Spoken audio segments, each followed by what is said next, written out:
everyone. I'm Kim Bremer, your host today for another edition of BoviNews, keeping you up to date on the cattle industry's latest in technology, management, genetics, and more. Beef and dairy cattle contribute to greenhouse gas emissions every day. However, there is considerable debate over how much that contribution really is within the total production of greenhouse gases on an annual basis. Producers have learned how to capture greenhouse gases, particularly methane, through the use of methane digesters and other technologies. In today's webinar, we're going to learn about greenhouse gases, gain insights into livestock's role in the production of greenhouse gases, and understand ways to potentially control and capture greenhouse gases.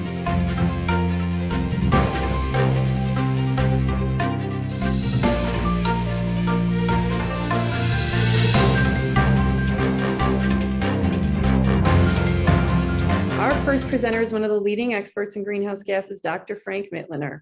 Frank is a professor and air quality specialist in cooperative extension at the Department of Animal Science at UC Davis. He's also the director of the CLEAR Center, which brings clarity to the intersection of animal agriculture and the environment. In his roles, Frank collaborates with the animal agriculture sector to create better efficiencies and mitigate pollutants. He's passionate about understanding and mitigating air emissions from livestock operations, as well as studying the implications of these emissions on the health of farm workers and neighboring communities. Welcome, Frank. Thank you. So I was asked to talk to you today about livestock's path to climate neutrality, which is really a time point in the future by which the livestock sector can reach that climate neutral phase, and that really is all hinging on methane, and you will see in a few minutes why. So just so you know, I'm on Twitter. GHG Guru is my handle, and I encourage you to follow because there's a lot going on in this general sphere. Also want to just mention that if you go to YouTube and you enter Rethinking Methane, then you'll get a 5-minute short overview into what I'm discussing here today. So if you think of greenhouse gases and how they actually warm the planet, then it's helpful to look at a slide that shows how the sun radiates down solar beams to the surface of the Earth. Normally, that radiation would be reflected back into space if there weren't this blanket of greenhouse gases. Gases such as CO2, methane, nitrous oxide, and others form this blanket, and underneath this blanket, the heat from the sun is retained. And without that, life on Earth would not be possible. It would be way too cold. But the problem is we humans put too many of these greenhouse gases into the atmosphere, and hence we are retaining too much solar energy. Now, the way that greenhouse gases are quantified and have been quantified since 1990 is by what's called the GWP 100. The GWP 100 stands for global warming potential over 100 years. And here, CO2 is the normalizing unit. If you compare, let's say, methane or nitrous oxide to CO2, then methane is about 28 times more heat trapping than CO2, and nitrous oxide is 265 times more heat trapping than CO2. That means methane and nitrous oxide are both much more potent as greenhouse gases than CO2 is. And much of the media views that as methane simply being a CO2 on steroids. And it is true that methane is a potent greenhouse gas. In fact, I call it the fast and furious. Furious because it has a good punch to it, because of its potency to trap heat. But fast because it's short-lived. And that makes it very different compared to other greenhouse gases, as you will see throughout my presentation. Now, I like to use analogies, and just imagine you trying to keep your coffee warm in the morning. We know you can keep it warm by putting it into different types of beverage containers. Imagine putting it into a styrofoam cup, or a China cup, or a Starbucks $20 insulated cup. Same coffee goes into those 3 beverage containers, but we all know it stays warm different lengths of time. Same is true for these greenhouse gases. They all can trap heat from the sun, but they do so at different intensities. Again, methane 28 times, nitrous oxide 265 times more than CO2. But that is not the end of the story. In fact, if you look at a global methane budget, you will find that methane is not just produced by various sources, such as fossil fuel production, agriculture, biomass burning, wetlands, and so on, but methane is also destroyed. And if you compare both numbers, the sources and the sinks of methane, you will find that globally, they're pretty well balanced, meaning almost the same amount of methane that's produced globally is also destroyed. And this slide here in particular shows how much methane is destroyed and by what process. The process that destroys methane is called hydroxyl oxidation. See here a strong arrow pointing downward, and underneath that arrow it says sink from chemical reactions in the atmosphere. And what are these chemical reactions in the atmosphere? That is a process by which the methane molecule that's in the air meets another molecule called a hydroxyl radical. And this radical steals the hydrogen away from the methane and destroys it. And that happens within a decade. And this is why methane has a very short lifespan. In fact, methane has a lifespan of only 10 years, meaning once it's emitted by a source, such as a rice field or a bovine or so, it stays in the air for only 10 years, and then it's gone, 10, 12 years. And that's in sharp contrast to a gas such as CO2, which once it's in the air, stays there for 1,000 years. Now that is a long-lived climate pollutant, whereas methane being a short-lived climate pollutant. Now, I like to use a graph to exemplify and show how livestock-derived methane is really quite different from greenhouse gases that come from other sources. So the so-called biogenic carbon cycle shows it nicely. Methane chemically is CH4. And the C in the CH4 is, of course, the carbon. Ever wondered where that carbon comes from? That carbon in the methane originates from the atmosphere, atmospheric CO2. And that atmospheric CO2 during photosynthesis makes it into plants. And here in particular into carbohydrates in plants. Again, that happens during photosynthesis. Then the next step is that a bovine comes along and eats that plant material, and a portion of the carbon this animal eats, the carbohydrates this animal digests, a portion of that is then going through a process called enteric fermentation, and it produces enteric methane. And that methane is belched out, coming out of the front end of the cow. Another good chunk of methane comes from the animal's manure. But now the question is the carbon in this methane that's belched out or that's coming from the animal's manure, is this carbon new and additional to our atmosphere? Or is it not new? And the answer to that question is no, it's not new, because it was in the atmosphere before in the form of CO2 prior to photosynthesis by the plants. So now it has been converted from CO2, its original form, into methane. And these radicals come along, they destroy the methane and convert it back into CO2, where it came from. You might now wonder, is that a good or bad thing? Because we just said CO2 stays in the air for 1,000 years. It's neither. It's just the fact that this is not new additional carbon added to the atmosphere, but it's merely recycled carbon. What we don't want to do is we don't want to grow our livestock herds, because that would add new additional methane that wasn't produced before.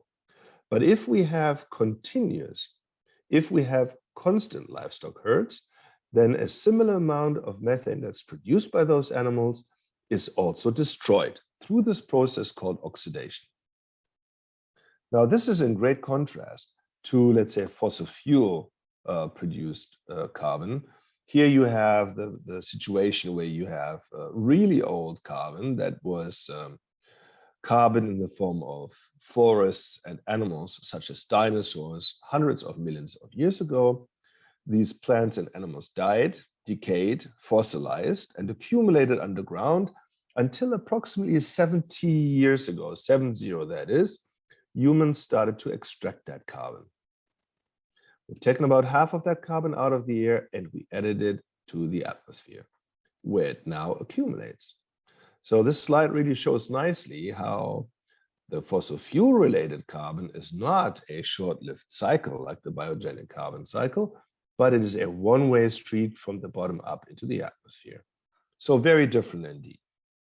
You now compare both the fossil fuel derived carbon versus the biogenic carbon cycle. This slide here is, I think, a really nice comparison. Then you see the one-way street on the left side, on the fossil fuel side, and on the right side, you see the carbon cycling from atmospheric CO2 into first above ground vegetation, then from the above ground in the below ground vegetation, meaning the roots, and then from the roots into the soil. And in the soil, there are microbes, and these microbes store that carbon in the soil, a process called soil carbon sequestration. So if you don't disrupt that soil, if you just leave it because the animals are on pasture, let's say, then that carbon accumulates in the ground and becomes more and more. About 1/3 of all human-caused carbon is stored in our soils. So that obviously is a very important mechanism. Then the animal comes along, let's say a cow eats above ground vegetation, produces some methane, but that methane within a short period of time is converted back into CO2. So that is really a one-way street versus a relative short-lived cycle that this slide really represents. But now I want to shift gears a little and explain how a gas such as methane, which is oftentimes depicted as if it were simply a more potent CO2, as I said before, how it really is a very different gas compared to CO2. And the next slide here really shows that you have, on the one hand, a stock gas such as CO2, and the stock gas accumulates in the atmosphere. So I show in this graph here day one, and let's say you drive from home to work. On day one, you would produce CO2 by burning the gas, put it in the atmosphere. On day two, on Tuesday, you drive again, and you add new additional CO2 to the atmosphere. And on Wednesday, you drive again, day three, and again, you add new additional CO2 to the existing stock from Monday and Tuesday. Hence, CO2 is called a stock gas. Every time you burn fossil fuel, you add new additional carbon to the existing stock from the previous day, the previous week, the previous month, the previous year, the previous decade, above and beyond what your parents and grandparents and so on put into the atmosphere. Every time we burn fossil fuel, we add new additional carbon to the atmosphere, and that causes new additional warming to our planet. And currently, methane is treated by public policymakers as if it were a stock gas too, as if every time our cows belch or the manure decomposes, we're adding new and additional methane to the atmosphere. Except we don't, because methane is not just produced, but methane is also naturally destroyed. There is an atmospheric removal process of methane called hydroxyl oxidation, and this atmospheric removal process is not accounted for currently. Now, I give you an analogy that I think is a powerful one, okay? Imagine two bathtubs. One is the bathtub analogy for CO2 and how that warms the planet. The other one is the bathtub analogy for methane. We start with the CO2 analogy. Imagine a bathtub where you have both a faucet, where you only have a faucet, but you don't have a drain.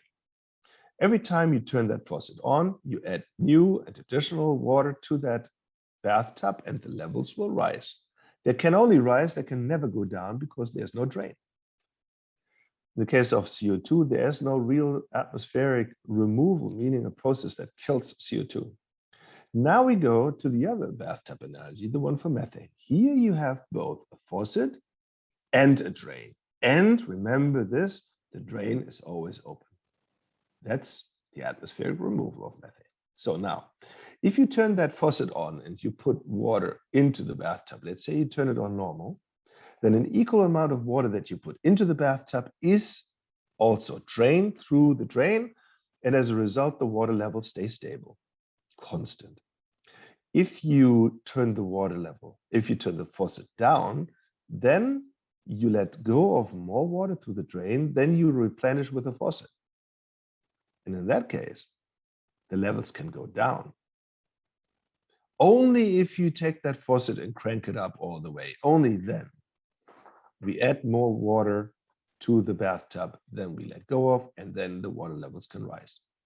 So where does all of that happen in the world? In most developed countries, we are replenishing an equal amount of methane as what is being destroyed. As a result, constant livestock herds do not add additional carbon to the atmosphere.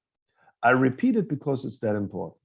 Constant livestock herds do not add additional carbon and hence not additional warming to the atmosphere.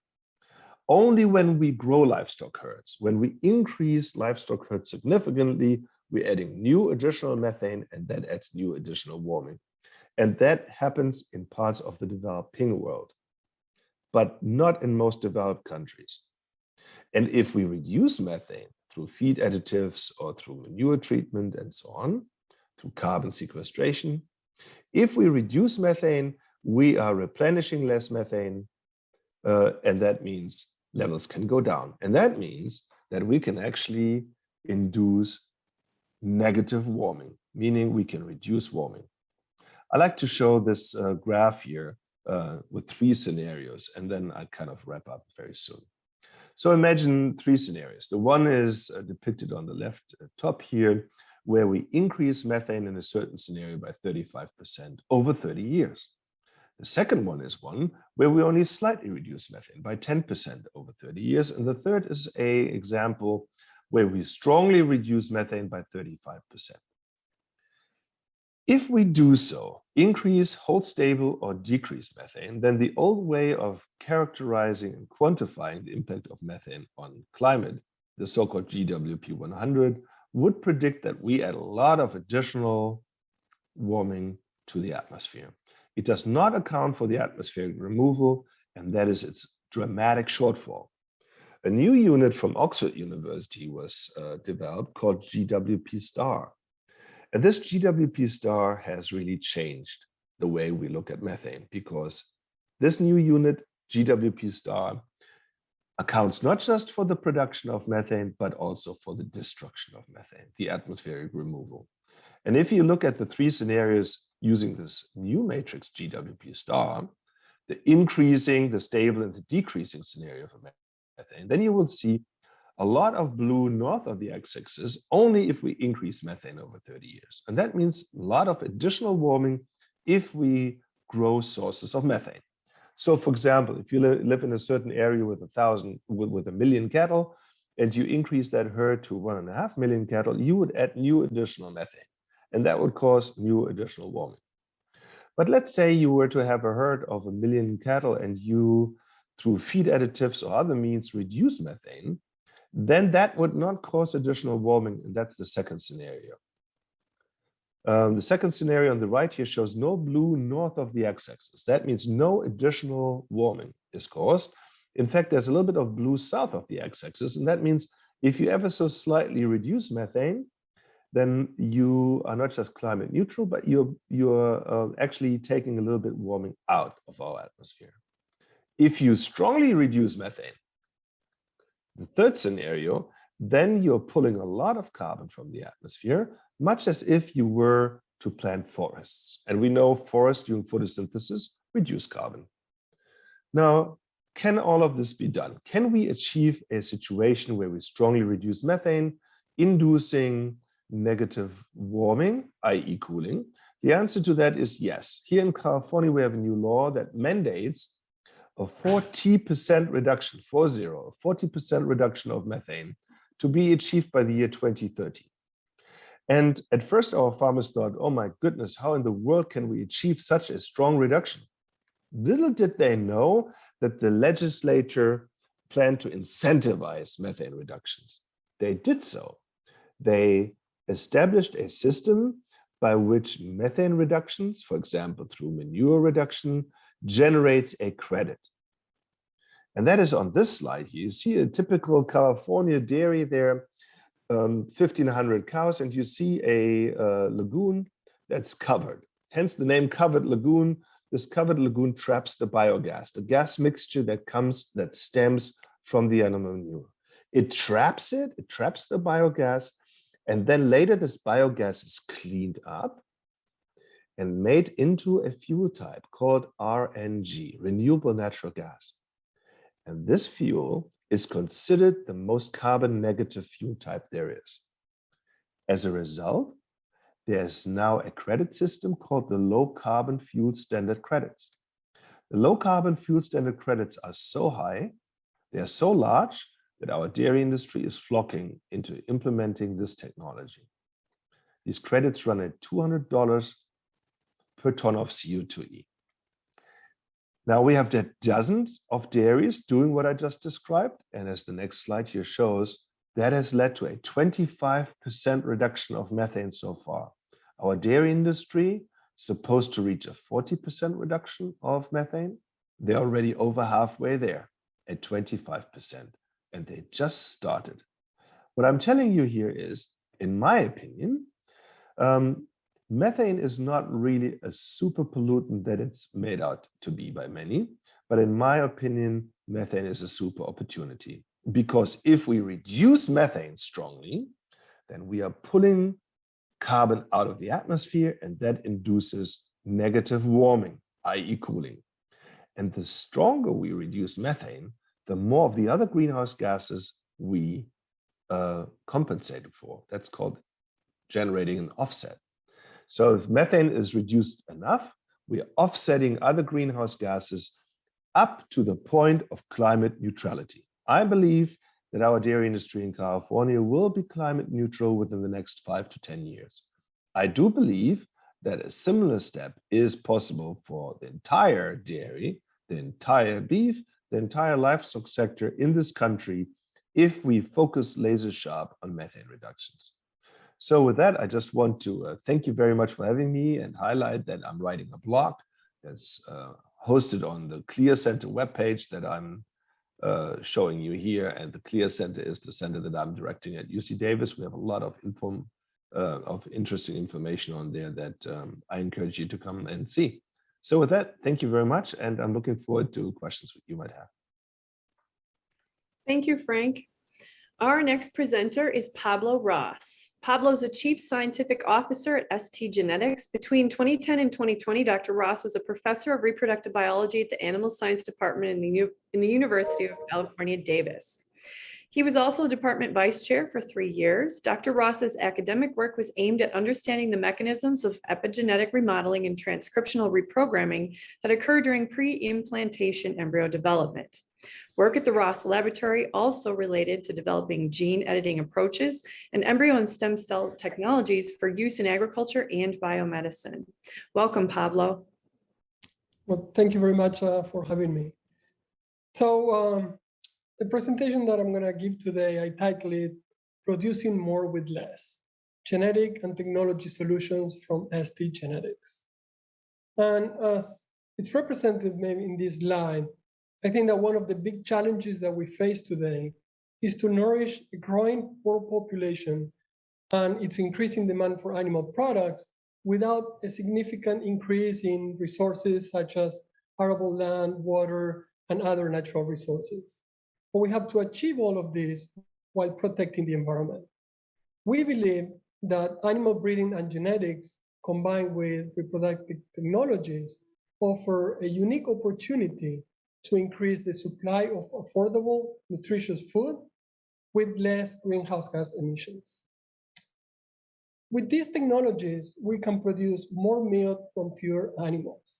And the graph on the right, on the left, shows that we have been doing this already in the US for the last 80 years.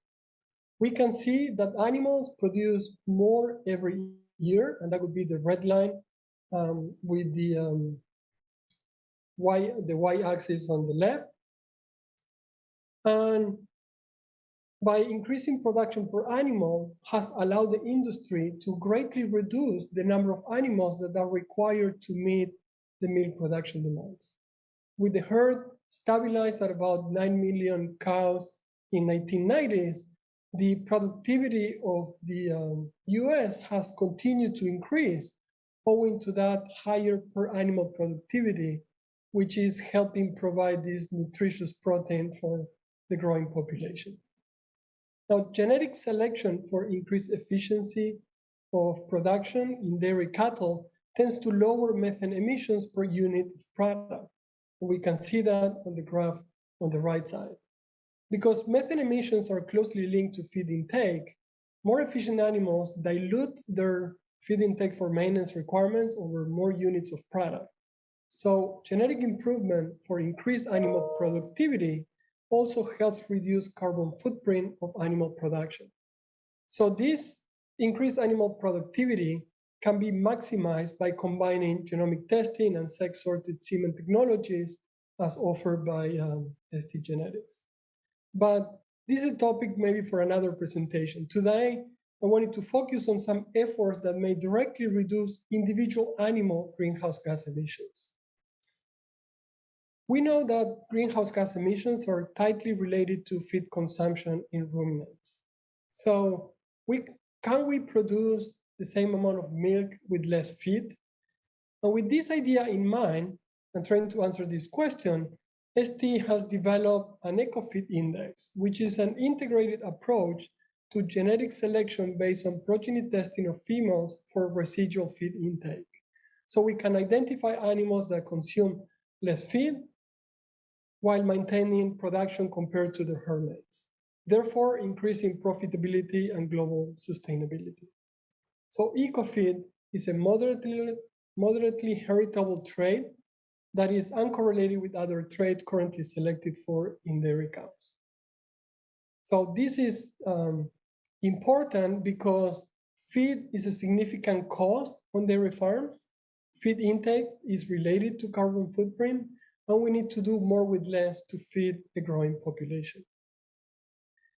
This Ecofeed Index reflects the feed conversion efficiency of an animal as measured by residual feed intake. For this, we calculate how much an animal should eat in order to accomplish its maintenance and production needs, which you can see on the x-axis on the graph. And at the same time, we measure how much the animal is actually eating, which is shown on the y-axis on the graph. Animals that stay on this diagonal, on the gray dots, are those that have an expected feed consumption to their production performance, so they would be considered average feed converters. Now, animals in the pink dots are those that ate more than it was expected for their production level, and those could be considered inefficient animals. Finally, the animals in the green dots are those that ate less than they were expected to eat, and those represent an efficient animal. By selecting for efficient animals, we have a great potential to improve both profitability and environmental sustainability. To enable this, so STgenetics has engaged in progeny testing for residual feed intake, and since 2014, we have tested over 5,000 animals for their feed intake and production levels. With this information, we generated a genomic test that allows us to determine the genetic potential of the animal for high feed efficiency, and thus allows us to select for this trait. Luckily, as I said before, feed efficiency is not genetically correlated with other production traits, meaning that it can be selected for without affecting the genetic progress for increased animal productivity. These high Ecofeed animals use fewer feed resources, convert feed more efficiently, create less waste, less manure, and less carbon footprint. But how much less carbon footprint, we asked?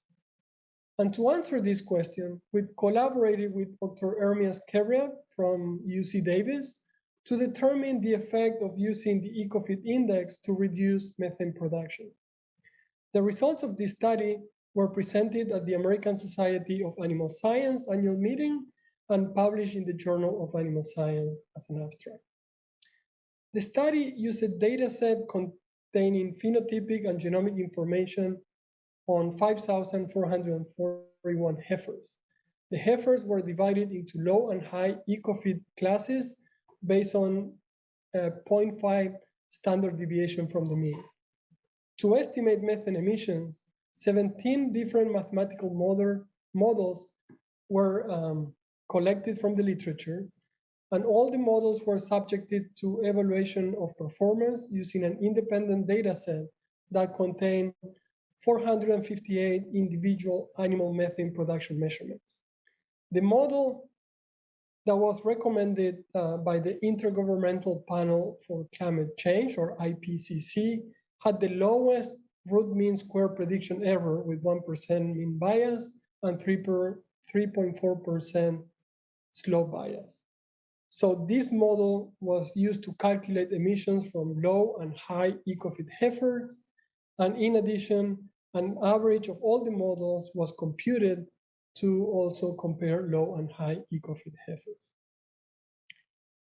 So based on dietary information and feed intake, low and high Ecofeed heifers were estimated to produce 194 and 164 grams of methane per day, respectively.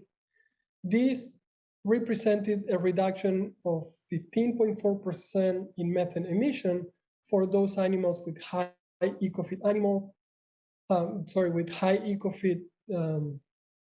index compared to those of low Ecofeed index. Using the model average, the estimates were similar at 186 and 162 grams of methane per day, which represented a reduction of 13% in methane emissions. So what this means is that the reduction in emissions between low and high classes for enteric methane production was between 13 and 15%. If we were to consider savings from crop production, there will probably be further reductions in carbon footprint, and a life cycle analysis will be conducted to assess the scale of those reductions as well. But overall, we can say that genomic selection for feed efficiency is a powerful tool to reduce carbon footprint in ruminants. We are further assessing the possibility of also developing an index that directly relates to methane emission, considering that the scientific literature indicates that individual methane production is also a moderate heritable trait. But how can you incorporate Ecofeed to breeding decisions and improve the profitability and sustainability of your herd? Again, it could be no different than improving production traits. We can rely on genomic testing and sex-sorted semen to accelerate genetic advances towards animals with higher feed efficiency and lower methane production. So for the most effective use of Ecofeed Index, you could genotype your females, rank them based on Ecofeed values and other profitability traits, and then breed the top females to female sex-sorted semen from Ecofeed designated sires to generate replacement for the next generation. And you could breed the bottom group to Ecofeed designated beef bulls in a beef on dairy approach that would result in a more efficient beef production. This way, you can reduce the number of unwanted animals, maximize profitability and sustainability of your operation. So in conclusion, we can say that combining genomics, sex-sorted semen, and Ecofeed Index, you can increase the profitability of your herd, drive faster genetic progress, decrease feed costs, and produce efficient beef, while at the same time increasing sustainability by reducing milk carbon footprint from producing more milk from fewer animals and generating more efficient cows and decrease individual animal greenhouse gas emissions by this genetic selection, which is a permanent and durable change to your system. So thank you for the opportunity to present, and I look forward to answering some of your questions. Thank you, Pablo. So a few questions for the two of you.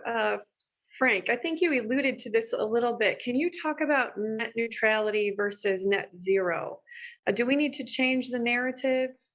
Yes, how do we do that? I know that our producers have heard the term net zero, and today you touched on net neutrality. What's the difference? So If you were in the fossil fuel sector, then what you would have to do is get your carbon to zero, and that is the carbon dioxide. That's their main pollutant. Why to zero? Because even if you reduce CO2, the warming from it still goes up. In the livestock sector, we don't have to reduce our emissions to zero, especially not our methane to zero. What we have to do is we have to reduce it by 20-30%. And if we do so, then the reductions of methane will lead to a negative warming impact, meaning we induce cooling. And this cooling impact from methane reduction counteracts other greenhouse gases and their warming, leading to climate neutrality, or the point by which these greenhouse gases don't lead to additional warming. And that's really what it's all about. We don't want to add additional warming. So rather than going net zero on all greenhouse gases, we need to get to a reduction of one in particular, and that's methane, but we don't have to reduce it to zero. So what I would recommend to producers is to either use the term climate neutrality, which is the point of no additional warming, or the term net zero warming, because that means no additional warming. I would discourage the use of net zero carbon. That is what the fossil fuel industry needs to do, but we don't. Now, there's been a lot of research into inputs, such as, and we've been hearing a lot about different feed ingredients that claim to reduce methane production. How much confidence is there in these technologies, or where do you see them moving towards? These feed additives are not in the feed store yet. Most of them are not, with one exception. But we have tested several dozens of them over the last few years, and we have found that there is a high potential for several of these additives. We have found 5 to being effective to reduce enteric methane by anywhere between 10 to 50%, 50. And we now have to figure out whether or not there are any unintended consequences, because it's not all just about reducing methane. We don't want to reduce methane and then have some food safety issue or some toxicity issue or some other issue. So we are doing the research and we are working on these things feverishly. And I can tell you, there are active ingredients that will reduce methane. In my opinion, in the next 5 years, we'll have tools at our disposal that will do the job. In terms of genetics, are there other technologies out there available or in production to reduce enteric methane production?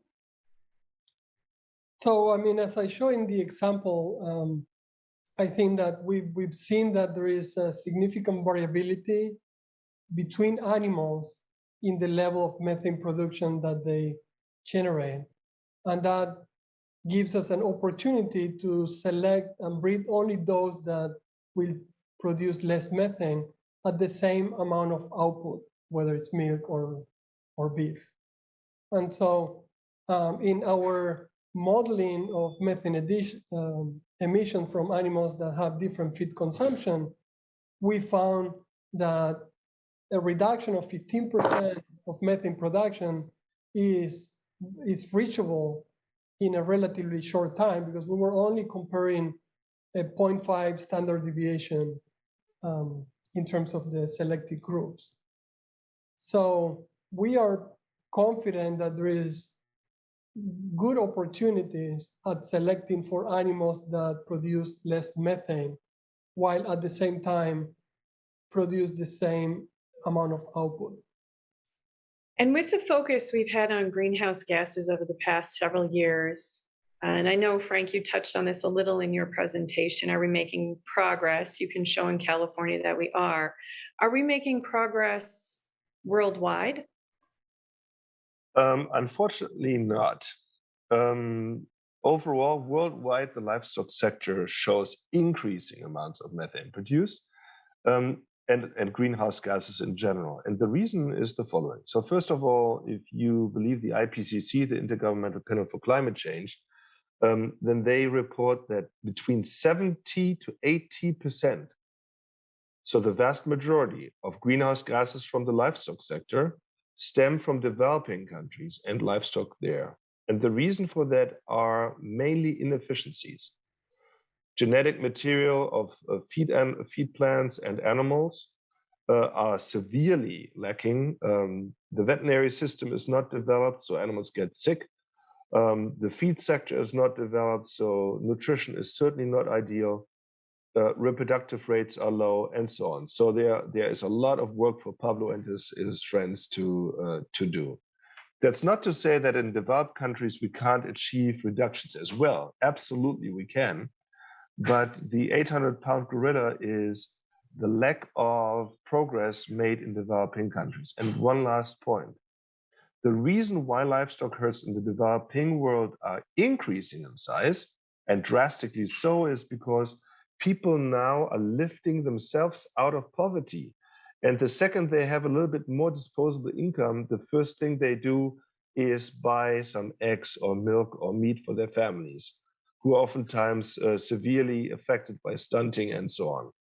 And this increasing demand for animal source foods is satisfied by growing herds, instead of being satisfied by increasing efficiencies. And this is where we all have a lot of work to be done, where we can all contribute significantly. Pablo, what do you see as the solution? Well, I 100% agree with Frank. I think that the developing countries offer a very big opportunity for decreasing greenhouse gas emissions from animal agriculture, because they are at this very low efficiency point, right? Where animals are producing methane, but really not offering much to the population in terms of product. And it will require a significant effort to turn those systems into more efficient approaches. But I think that with the sharing of information that we're seeing in the current age, and with the channel for distributing improved genetics and the programs that have been developed to quickly increase the genetic potential of animals, I think that there is a large opportunity that it's up for grabs to some extent. And more changes that are happening in developed countries that will continue helping to at least provide a direction as to where the change should go. Well, and with this great opportunity for farmers, how can producers accurately measure the metrics on their individual farms? Is there an easy way to do it? Is there a way that everyone can do it and the metrics are the same across the board? Where should producers go? They can't really measure it, okay? They can't measure it. But what they can do is they can estimate it, because, for example, methane is a function of how much an animal eats, so feed intake, as well as roughage content of the diet. Once you have these two data points, you can predict a lot with respect to methane. So you can look at efficiencies and get a pretty good idea as to how much methane a farm emits. It's much more difficult on nitrous oxide or so, but on methane we can do a reasonably good job. And is there an equation that can be used or accessed that also takes into account other things that farmers are using? Let's say Ecofeed, for example. Well, you can also introduce the genetic potential of the animal, and I think that, as Frank was saying, probably one of the best predictors is feed consumption. So Ecofeed is a program that allows you to use genomics to evaluate the efficiency of feed conversion of an animal. So that means that you don't necessarily need to measure how much each individual animal is eating, which is relatively hard to do in large herds, but you can just take a sample of the DNA of the animal, send it to a genetic lab, or have it analyzed to predict that feed consumption of that animal. So these are all tools that can be utilized to improve the productivity in developing countries. And the end goal? So my end goal is that we have fewer idle animals in the world. I'll give you a very quick statistics. We have 9 million dairy cows in the United States. In India, there are 300 million dairy cows and buffalo. They could produce the same amount of milk with maybe 10% of the current herd. What we see in countries like India and many African countries are what we call idle animals. Imagine your car being in your driveway and you turn it on, but you don't drive it. That's called an idle car. That's not an efficient use of your gasoline, right?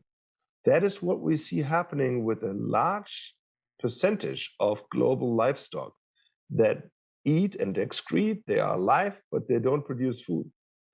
And countries like India are countries where we have tens of millions of animals that are idle. So my goal is that we have much fewer or no idle animals, that we raise them to really satisfy the nutritional needs and also provide those animals with a humane way of living. That is my goal.